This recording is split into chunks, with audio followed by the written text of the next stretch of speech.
San Hildir. Muy bien, volvemos de la tanda escuchando Aguas de Março. Aguas de Março. Y hablamos un poco de Brasil, ¿no? Brasil que en este año parecía que había pasado, esa ola de la violencia inexplicable de fines del año pasado, ¿no? Que todos los analistas estaban pasmados, los analistas, economistas, politólogos que durante una década se deshicieron en elogios hablando del milagro brasileño, del crecimiento económico, de la integración social, de la legitimidad política de Lula da Silva y luego de Dilma Rousseff, y que vieron anonadados cómo el año pasado se sucedían las protestas que arrancaron cuando las quejas en contra de la suba del transporte público y luego se extendieron a un montón de temas y principalmente con muchas fuerzas protestas en contra de la FIFA, en contra de la realización del Mundial, en contra de los gastos que le implicaba eso el Estado brasileño en consideración de las carencias en servicios públicos que sufre el país norteño. Y pero Dilma hábilmente había logrado un poco calmar las aguas, había recibido a los protestantes el año pasado, había tenido algunos gestos como el de querer reformar la Constitución, gestos de decir, no me apunten a mí, yo quiero las mismas reformas que quieren ustedes, apúntenle al Congreso, que es el que no me las lleva.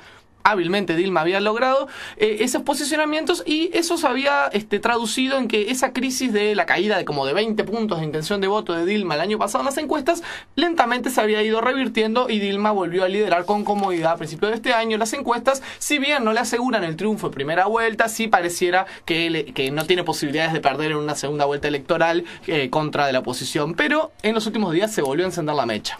En realidad, más que nada el problema que va a tener Dilma no es tanto a nivel de elecciones nacionales, porque parecería que está muy holgado las diferencias que tiene con respecto a los segundos y terceros y los partidos de oposición que presentan candidatos, sino en cuanto a la conformación de alianzas en el Parlamento, ¿no? Porque recordemos, ¿no? Brasil contiene un sistema de partidos muy fragmentado donde se vota por un lado la elección nacional, los senadores y se votan a nivel individual y entonces eso genera que hoy en día el Partido de los Trabajadores, que es el partido de gobierno, tenga en realidad muy pocas bancas, tanto en diputados como en el Senado, y que tenga para todo proceso legislativo que quiera ser aprobado, que formar alianzas que tiene relativamente estables con ciertos partidos que tienen en los parlamentos grandes cantidades de bancas, ¿no? Pero en realidad el problema que surge es un poco porque varias de las alianzas que tenía y que había tenido los dos gobiernos del Partido de los Trabajadores, tanto los dos de Lula como el de Dilma, en realidad los tres, parecería que ahora se están escindiendo un poco y se están retirando, le están retirando el apoyo a Dilma, y esa sería la principal preocupación. ¿De qué estamos hablando? Principalmente, por un lado, una crisis aparente, digamos, con el PMDB, que es el partido del movimiento democrático brasileño, que es en realidad el partido más importante con el que el PT tiene alianza, ¿no? Pero en realidad es aparentemente una problemática, ciertos conflictos han existido durante los periodos de gobierno siempre entre el PMDB y el PT, y en realidad tiene que ver más que nada con un intento de renegociación de la alianza con el PT de cara a las próximas elecciones, y qué tipo de lugar puede darle Dilma en este nuevo gobierno, tanto en ministerios como en ciertos aspectos del programa de gobierno, ¿no? El PMDB es el partido de gobierno, la historia reciente brasileña, desde el 89 para acá, desde las direitas ya, que se instaló la elección presidencial directa en Brasil. El PMDB siempre ha estado en el gobierno, en coalición, sí, en principio con el PSDB, con el Partido de la Socialdemocracia, y luego, primero solos, cuando el primer gobierno de José Sarney, ellos encabezaban el Ejecutivo, luego con el PSDB en los tiempos de Fernando Henrique Cardoso, y luego con el PT de Lula. El PMDB no tiene una figura política a la cual pueda lanzar para correr la carrera presidencial, entonces no tiene oportunidad de disputar la presidencia de la Unión, como dicen los brasileños. Pero obviamente cuando llega el tiempo, digamos, de la definición política estratégica de cara a las elecciones, es obvio que quiere mejorar su condición en esta coalición. También es verdad que en las últimas elecciones el PT votó mejor que el PMDB. Por primera vez en la historia, el PT hoy en día es la primera fuerza electoral del Congreso, no es el PMDB. El PMDB lo fue en los tiempos de Lula. Por lo tanto, en tiempos de Lula, el PMDB puso al vicepresidente y tenía una enorme influencia en el Poder Ejecutivo. En tiempos de Dilma esa influencia fue decayendo y el PT PT copó mucho más los cargos del Poder Ejecutivo, entonces es lógico que el PMDB quiera aumentar un poco su tajada de los cargos y su posibilidad de crear política pública. Sí, ¿no? de todas formas.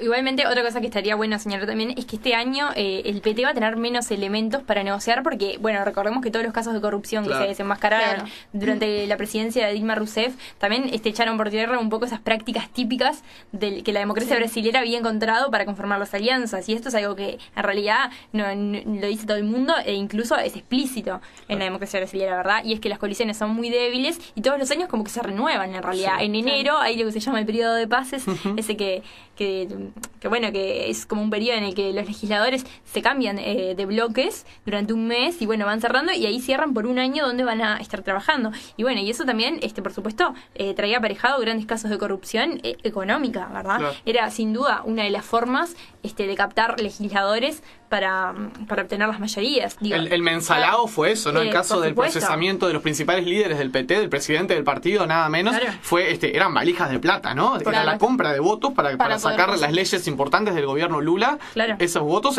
fueron con dinero de por medio. Que está bueno aclarar que no empezó con Lula esto, ¿no? No, que fue es típico una práctica extendida. Es una práctica típica de la democracia brasilera, pero que bueno, en realidad se desenmascaró un poco con Dilma Rousseff, que siempre como que se mostró de repente más recta que Lula, ¿no? En estos temas y que no le tembló la mano para nada cuando mandó a investigar de repente a referentes de su propio partido, ¿no? Algo que Lula en realidad nunca se había animado a hacer, porque bueno, como mucho más orgánico. Era bastante más orgánico, ¿no? Un hombre de partido que Dilma no es. Que Dilma no es, claro. Es una práctica en realidad que sale de la conformación del sistema político y de la forma de gobernar en Brasil, porque bueno, como decíamos, es imposible sacar adelante ciertas normativas sin poner dinero, ¿no? ¿Estás queriendo decir eso? ¿Estás queriendo decir? No, estás justificando la corrupción. ¿Estás queriendo decir que no se puede sacar leyes sin poner plata? Está bien, esto es lo que promovemos. Esto promueve la ciencia política uruguaya. Es su único programa de radio. No, estamos diciendo que el sistema político en Uruguayo es la panacea. Esto no existe, ¿no? Claro. Y no, acá no hay ni... Los partidos políticos no tienen más de financiado que en Uruguay, no tienen plata para estar comprando votos. Bien, pero tenemos otros partidos que sí, efectivamente le han quitado el apoyo y se han salido, digamos, de la alianza que tenían con el PT. Y estamos hablando, por un lado, del Partido Socialista Brasileño, cuyo... el de Romario. ¿No es el de Romario? El PSB, el Partido Socialista Brasileño. No me acuerdo. ¿Socialista? Sí, es otro partido socialista, creo. Hay varios partidos socialistas. Sí, eso sucede en la gran mayoría de los países, ¿no? El de Romario me parece que era estatal, ¿no? Puede ser. Estadual, más ligado a... no era San Pablo Romario, yo no me acuerdo, pero me parece que era algo... Era del Vasco da Gama, Romario. Bueno, también se usa mucho... es de Río, ahí va. De Río, del Vasco da Gama, por supuesto. También se usan mucho esos partidos que no están nacionalizados del todo, ¿no? En Uruguay de repente estamos como muy acostumbrados a la nacionalización de los partidos, que se dio hace mucho tiempo, pero de repente en Brasil lo que se ve es que hay partidos que son de determinadas regiones o estados, y que bueno, hay muy partidos pequeños. de alcance nacional en realidad no son pocos. tantos. Exacto. Bien, no, su principal líder, su principal dirigente, que es Eduardo Campos, que ha sido gobernador de Pernambuco, donde tiene una aprobación de la gestión de más del 85%, es quien, bueno, decide escindirse de lo que era su acuerdo y su alianza con Dilma, sosteniendo que, bueno, que en realidad estaban un poco cansados de ser, tener acuerdos, digamos, de segunda o no estar tan considerados en las decisiones o el gabinete que conformaba Dilma, pero, bueno, sostienen que en realidad la idea es hacer una crítica constructiva a lo que ha sido el gobierno del PT, porque ellos tampoco van a negar el apoyo que le han tenido durante todos estos gobiernos, sino que la idea es que hay ciertas situaciones que se pueden mejorar. Entonces Eduardo Campos, quien es el líder de este partido, ha decidido tirarse como candidato a la presidencia. Va con Marina. Exactamente, era lo que iba a mencionar, porque bueno, exacto, Campos para conformar su coalición, en realidad la intencionalidad que tenía era formar un acuerdo con el Partido Verde, pero no pudo porque para esto habría por normativa, digamos, de la legislación brasileña en términos electorales, habría que formar otro nuevo partido, tampoco era la intencionalidad, pero lo novedoso fue que Marina decidió irse del Partido Verde para conformar esta coalición con Campos. Y ahí va a estar Romario. Acabo de ver en la 2023. Romario se cambió de partido para poder acompañar la candidatura presidencial de Eduardo Campos, del PSB, del Partido Socialista Brasilero. Digamos, es un partido también de centro izquierda. A Flamengo no se va a cambiar de partido político. Qué duro que sos. A mí vos sabés que... ¿Vos te acordás aquel partido Peñarol-Vasco da Gama por Libertadores? Sí, Mercosur creo que fue. Por la Copa Mercosur, exactamente. ¿Vos te acordás de aquel pibe que juega en Peñarol lateral izquierdo que dice le metí un caño a Romario y no me olvido nunca más, me acuerdo? Sí, una emoción. Tremendo. Bueno, aparte Romario seguía jugando ya con canas y todo, pero la rompía. La rompía, era un fenómeno Romario, sí. Bueno, pero ahora Romario está apoyando esta candidatura, que es como la candidatura que se vislumbra que va a tratar de correr al PT por izquierda, ¿no? O por lo menos en algunos temas por izquierda. Sí, exacto, no. Eduardo Campos, Marina y Romario. Bueno, bien. No, Marina es una figura que según las últimas encuestas, en realidad ella sola, como candidata o como figura, tenía el apoyo del 27% de los brasileños, lo cual no es menor, es muchísimo, ¿no? Entonces Campos lo que intenta con esta nueva alianza, digamos, es generar mayor difusión también, porque Marina es una persona bastante mediática, que ha salido en muchos medios y generalmente tiende a salir a hablar en un montón de cuestiones políticas, entonces darle mayor alcance a este partido y generar mayor apoyo, ¿no? Campos, según las últimas encuestas, Campos por sí mismo contaba con un 10% aproximadamente del apoyo de los brasileños, ¿no? De cara a las elecciones. Se espera que ahora con la incorporación de Marina pudiera ser mayor, ¿no? Y por otro lado, bueno, tenemos al Partido Social Cristiano, que es un partido que ya se había separado de Dilma cuando empiezan a darse ciertas discusiones en materia de derechos humanos. Los evangélicos. Exacto, este Partido Social Cristiano, recordemos, es el partido de Asamblea de Dios, que es una iglesia evangelista que cuenta con casi 13 millones de seguidores, y cuyo principal pastor es Everaldo Díaz, ¿no? Es uno de los partidos que más han tenido crecimiento en el Parlamento brasileño, porque ingresa al Parlamento con un diputado en el año 2003 y actualmente tiene 13, o sea, lo que es un crecimiento bastante importante en tan poco tiempo, en 7 años, y bueno, en realidad un poco el miedo que se tiene desde el sistema político es que, hoy en día entre el 22 y el 25% de los brasileños son evangelistas, y que evidentemente es una de las religiones más complejas en términos políticos. ¿Por qué?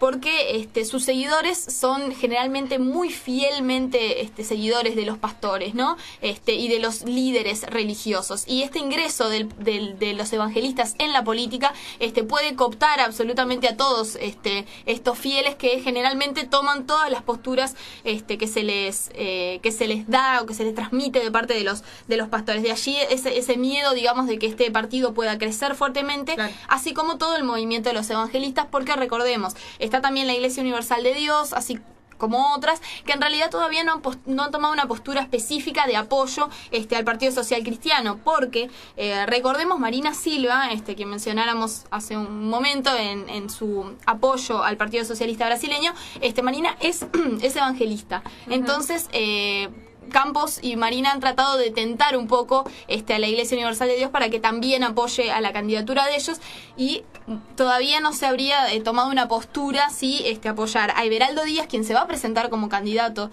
a la presidencia por parte del Partido Social Cristiano, o a la fórmula de Campos y Marina Silva. Y aparte son partidos que ideológicamente es muy difícil, ¿no? Sí, están lejísimos.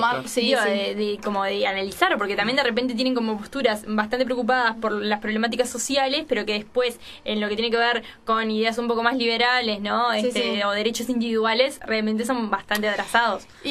Y recordemos el que las tiene negras es el PSDB para estas elecciones. Sí. Digo, se espera un desplome electoral tremendo. Sí, quería comentar un par de cosas en realidad del tema de los evangelistas, que en realidad están peleados fueron no solo el Partido Social Cristiano, sino también los evangelistas en sí mismos. Habían apoyado en muchos casos tanto los dos gobiernos de Lula como el de Dilma. Y la pelea viene, y esto está bueno decirlo, porque Dilma, no solo por el tema de que se empieza a hablar de una cierta discusión que tendría que darse sobre el tema de despenalización, o por lo menos rever el tema del aborto en Brasil, que está muy cerrado, sino por una ley que aprueba de contención a aquellas mujeres que sufrían violación, que era apoyo de tipo psicológico, social y demás, pero que entre esas incluía un artículo que decía que si la mujer se constataba que había sido violada, podía tomar la pastilla del día después. Y en esto es que los evangelistas se pelean con Dilma totalmente, claro, y se alejan de ella, considerándola una abortista y obviamente una asesina y todo doble más porque los evangelistas sostienen que las pastillas del día después son abortos. Claro. Entonces, bueno, ya ese tipo de posturas nos dejan entrever qué tipo de posturas también pueden tener en su campaña, ¿no? Y Everaldo Díaz, pastor que se está presentando, que aparentemente cuenta con el 3% de apoyo a nivel nacional, ya también ha mostrado sus posturas en otros ámbitos, sosteniendo, por ejemplo, que los gobiernos del PT, pero especialmente el de Dilma, había sido demasiado regulacionista, demasiado interventor en la economía, y que lo que se esperaba de parte del Estado era que apoyara fuertemente a la familia, a la defensa de la familia y también a la privatización del Estado, que el Estado no debiera de meterse en algunos ámbitos. Entonces, una postura política y de derechos bastante controvertida, ¿no? Sí, y aparte digo que es un partido que ha condicionado bastante al PT también en su gobierno, ¿no? Ha sido un dolor de cabeza constante. Ha sido el freno de mano, sí, ¿no? En muchos temas, y que incluso yo recuerdo que el año pasado, cuando acá estábamos debatiendo la ley que despenaliza el aborto, en Brasil se estaba debatiendo un estatuto de los derechos del no nacido, ¿no?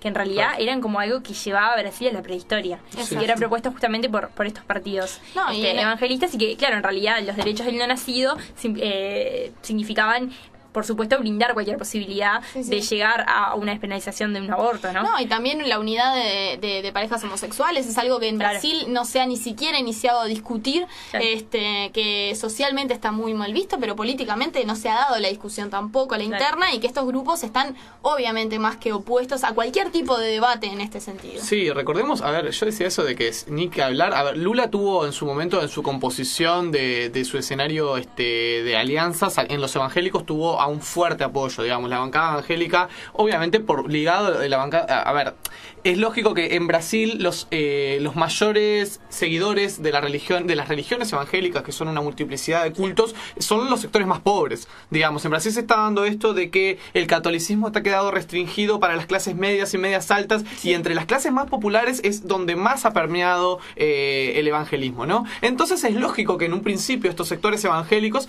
eran proclives a las políticas sociales de Lula, eran defensores de las políticas sociales del PT. Eran su electorado, estaban del mismo lado, era la misma clientela. La clientela del PT era la misma clientela que la clientela de los evangélicos. Entonces por ahí venía la alianza con la bancada evangélica. Pero con Dilma tuvieron lío desde el día cero, digamos. ¿Por qué? Porque recordemos que Dilma en el 2010, cuando compite por su primera elección, salió desde estos sectores la acusación de que Dilma iba a proponer la legalización del aborto si llegaba a la presidencia. Porque alguna vez recordemos que Dilma tiene pasado comunista, o sea, es una mujer marxista que no tiene, digamos, credo religioso ninguno, y alguna vez durante años anteriores había hablado, sin ocupar ningún cargo público, de que en Brasil el aborto debería ser legal, etcétera, etcétera. Cuando le tiran esa acusación a Dilma, que el que se agarra de eso fue José Serra, el candidato de ese momento del partido, del Partido Socialdemócrata, del PSDB, le entran a pegar a Dilma, y Dilma entra a caer en las encuestas de manera estrepitosa. Tuvo un mes en el cual realmente peligró la elección de Dilma por el palo que le estaban dando los evangélicos, convenciendo a la gente de que Dilma iba a legalizar el aborto. Y Dilma tuvo que salir categóricamente a decir que ella tenía una nieta chiquita, que cómo le iban a acusar de una cosa así, que ella nunca en su vida apoyaría una cosa igual. Y obviamente, ¿no? Tuvo que salvar las castañas del fuego. Luego, cuando llega al gobierno, Dilma tuvo grandes problemas, por ejemplo, con la que era su ministra de Asuntos de Derechos Humanos, que era una mujer muy ligada al movimiento LGBT, y que hubo el impulso de una ley para prohibir la discriminación en las escuelas. Había una ley que era como un paquete que mandaban al Parlamento, que la idea era promover una educación sexual que respetase la diversidad, etcétera, ¿no? Era una ley de educación sexual.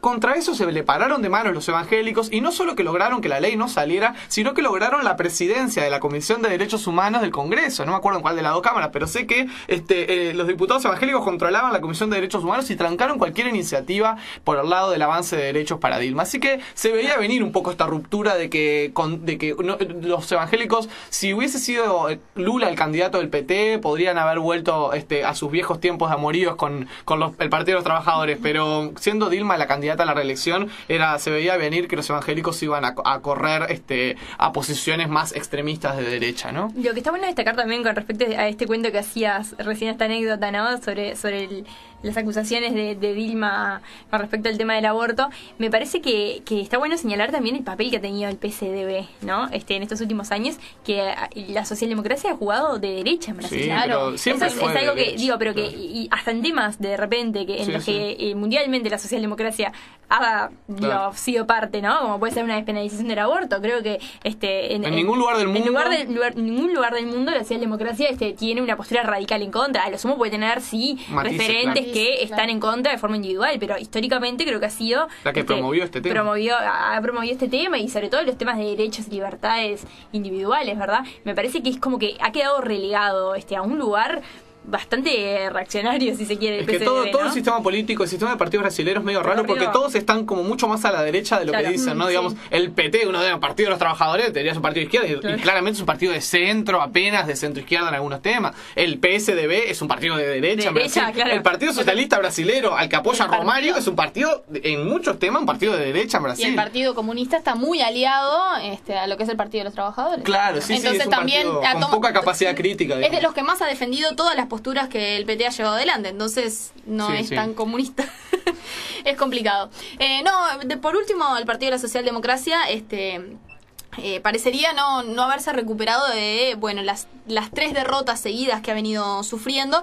La figura principal que ha tenido el PSDB en los últimos años, que es José Serra, luego de haber tenido la derrota en San Pablo, que era su en la alcaldía, exactamente. Fernando Haddad, el ex ministro de Educación de Dilma, y que apoyado, es del PMDB. Claro, apoyado fuertemente por Lula, le logró arrebatar la alcaldía de San Pablo a los socialdemócratas. Claro, que era su bastión, digamos, exacto, y donde Serra tenía mayor cantidad de apoyo. Entonces, Serra evidentemente quedó relegado en esta elección a poder participar como candidato, y quien entra en el juego, digamos, es Aécio Neves, hijo de Tancredo Neves. ¿Y el hijo de Tancredo está en el PSDB? Pero Tancredo fue el fundador del PMDB, digamos, del partido del movimiento democrático brasileño. Bueno, la movida injustamente intenta cambiar un poco la imagen del PSDB, pero aparentemente no se ha conseguido ningún tipo de apoyo. ¿Por qué? Porque Neves cuenta solamente con el 16% de los votos y... Bueno, pero es bastante, en un escenario fragmentado. Sí, pero estamos hablando de casi 20 puntos, más de 20 puntos abajo del PT. O sea, no le puede hacer competencia en ningún sentido. Y y otro asunto es que algunos de los partidos, de los partidos más minúsculos que han sido sus aliados, como han sido el Partido Demócrata, el Partido Popular Social, el Progresista Brasileño, todavía no han podido generar ningún tipo de alianza de cara a las elecciones, porque también están tentados por Campos y Marina Silva, que están tratando de generar alianzas con todos los grupúsculos que se le acerquen, o que puedan estar en la vuelta para poder tener una elección más exitosa, ¿no? Entonces, así las cuestiones de las cosas estaría, como decíamos, Dilma con el 38%, Neves con un 16%, Campos y Marina un 10 eran los últimos datos de marzo que registraba Folha de São Paulo, y Everaldo Díaz con un 3%, y veremos qué sucede si el resto de los evangelistas apoyan esa candidatura, ¿no? Pero bueno, un asunto que es muy importante, a lo cual la oposición está esperando con muchas ansias para ver cómo se resuelve, es el tema del mundial, ¿no? En varios sentidos, ¿no? Por un lado, si Brasil sale campeón del mundo, Dilma una reelección con un 56% de los votos. Es un poco lo que se dice de Uruguay, ¿no? Si Uruguay le llega a ir bien en el mundial, Tabaré gana con en primera vuelta con un 52%. Pero realmente se ha especulado bastante con ese tema, y vaya si será, yo creo que algún Tabaré tipo de Tavares, ¿no? De la Tabaré después de julio se baja. Tabaré Lugano. Tabaré Lugano. Esa forma. Bueno, veremos. No lo veo más cercano a Tavares, no sé por qué lo veo. Lugano frente amplista también, ojo. Sí, Lugano frente amplista también. Sí. Pero yo como que a Tavares lo relaciono mucho con Tabaré. Claro, es que son la misma cosa. Que para mí es como el Tabaré más tiene una misma ¿Se acuerdan estética, que Gabriel digamos de la Costa un día hablaba de las comparaciones entre el proyecto de selecciones nacionales de Tavares y el proyecto del Uruguay progresista, y había unas similitudes tremendas? Justo entre Tabaré y Tavares era impresionante las similitudes, pero bueno, cerremos el paréntesis. Bueno, bien, en respecto al Mundial, Brasil tiene varias problemáticas. Uno que tiene que ver con la infraestructura, con estadios que no se terminan y obras que todavía están finalizándose. No, pero en realidad afecta en el sentido de la imagen que quiere dar Brasil respecto a la Copa del Mundo, pero el principal problema en realidad que tiene es respecto a la seguridad, ¿no? Y en este sentido, bueno, tenemos hay como dos patas, ¿no? Desde un lado, desde el otro. Por un lado, el hecho de que las movilizaciones, aquellas que Mauro hacía acuerdo a los oyentes, digamos, que se desarrollaron entre junio y julio de 2013 en la Copa de las Confederaciones, donde, bueno, un montón de gente salió a la calle a hacer protestas, digamos, por la inversión que había hecho Brasil en infraestructura y no había realizado o no estaba realizando en términos de servicios públicos, salud, educación, etcétera, que, como decía Mauro, Dilma en su momento supo canalizar bastante bien, pero no dejaron de llamar la atención de parte a nivel mundial, a nivel de la FIFA y de la organización que tenía que tener este evento, digamos, en lo que se exigía, digamos, llama bastante la atención, genera un poco de tensión y de miedo lo que pueda llegar a pasar de cara a al mundial, ¿no? La cercanía del mundial vuelve a levantar este tipo de dudas y cómo se puede canalizar si es que se llegan a existir y a generar de vuelta este tipo de protestas, ¿no? Y la imagen que puede generar Dilma en este sentido. Y por otro lado también la problemática que en realidad viene aquejando estos últimos días, principalmente a Río de Janeiro, pero que ya está empezando a generarse en otras zonas como San Pablo, es también el hecho del manejo que está teniendo la policía de las favelas que han logrado cooptar territorialmente, pero que están y otras en las cuales están tratando de luchar con los narcotraficantes. Y es que, bueno, si bien la policía es manejada por los estados, no es a nivel nacional, en muchos casos las favelas se han ganado territorialmente por parte del ejército y Dilma ha manejado esto como una política, el tema de tratar de ganarle la pacificación y ganarle territorio en principio a los narcotraficantes para luego pacificar, ¿no? Y estas unidades UPP que se crean, que las crea el gobierno de Río de Janeiro en 2007, cuando empiezan a ganarse territorio en las favelas, que son las unidades de policías pacificadores, están siendo sumamente cuestionadas y todo surge en realidad por el asesinato de un bailarín de la Globo que se lo acusa de narcotraficante, se lo mata, no es una bala perdida porque aparentemente se lo mató torturado, golpeado por la policía. En un primer momento lo que se dijo fue que era un cruce, una balacera entre narcos y policías, el chico había quedado en el medio y que había ligado, y en realidad lo que se descubrió fue que balacera no había habido ninguna, que había muerto golpeado y que en realidad era un bailarín incluso de un famoso programa de la Globo, o sea que nada tenía que ver con este tema, ¿no? Y en realidad allí surgen varias protestas de los vecinos sosteniendo que, bueno, que estas UPP se estaban manejando muy mal y que había ciertas arbitrariedades de parte de la policía en esas favelas, y estas manifestaciones son reprimidas fuertemente por la policía, ¿no? Lo cual empieza a generar una ola creciente de manifestaciones y de represión por parte de la policía, que no quiere que se extiendan este tipo de manifestaciones, y que también yo ayer estuve escuchando, ayer de noche hubo también otra manifestación en una de las favelas de Río de Janeiro y había muerto también otra señora que aparentemente nada tenía que ver con el tema de las balaceras entre narcotraficantes y policías. Entonces esta es otra preocupación más que se agrega a lo que es el gobierno de Dilma y lo que puede ser el manejo del mundial, porque aparentemente las manifestaciones todavía no son muy masivas, pero que sí están siendo fuertemente reprimidas. Y van a volver las manifestaciones cuando se acerque la fecha del mundial. Y van a ser, por lo menos van a masificarse mucho más de lo que está ocurriendo ahora, que son debido a casos puntuales, pero que parecería que se están empezando a reactivar socialmente, y parece que, bueno, la policía evidentemente, dada la cercanía del mundial, no tiene ganas de negociar nada y quiere tratar de manejar esta población y tratar de liquidar, digamos, cualquier tipo de foco con bota de protesta, exactamente. Que entonces, en realidad, la idea original de los manifestantes, ¿no? Que era una especie de indignados brasileros, en aquel momento, en la Copa de las Confederaciones, cuando surgieron, la idea original era retomar las manifestaciones en el Mundial y en los Juegos Olímpicos, ¿no? Claro. Después, bueno, cuando eran todas las negociaciones de Dilma, como que, bueno, bajaron un poco la pelota al piso y medio que se había tranquilizado la cosa, pero la idea, en realidad, en un principio era justamente escrachar a Brasil a nivel internacional, ¿no? Ese era el objetivo de los manifestantes. Hay un dato muy relevante igual que da a entender que capaz que no puedan ser tan masivas. En aquel momento, aparte de que bajó 20 puntos la imagen y el apoyo al gobierno de Dilma, también es cierto que más entre el 55 y el 60% de la población brasileña, según ciertas estadísticas, se apoyaba, digamos, este tipo de manifestaciones. Hoy en día, Folha de São Paulo había hecho una investigación sobre este tema, y aparentemente el 65% de la población estaba en contra de generar estas manifestaciones, más que nada por el tema de la cercanía y la imagen que podía dar Brasil en el tema de la Copa del Mundo. Eso es lo único que pienso que puede tratar de alivianar un poco la situación, el tema de la imagen o de cómo pueden quedar parados los brasileños en cuanto a las protestas y frenar un poco estas protestas, ¿no? Pero lo cierto es que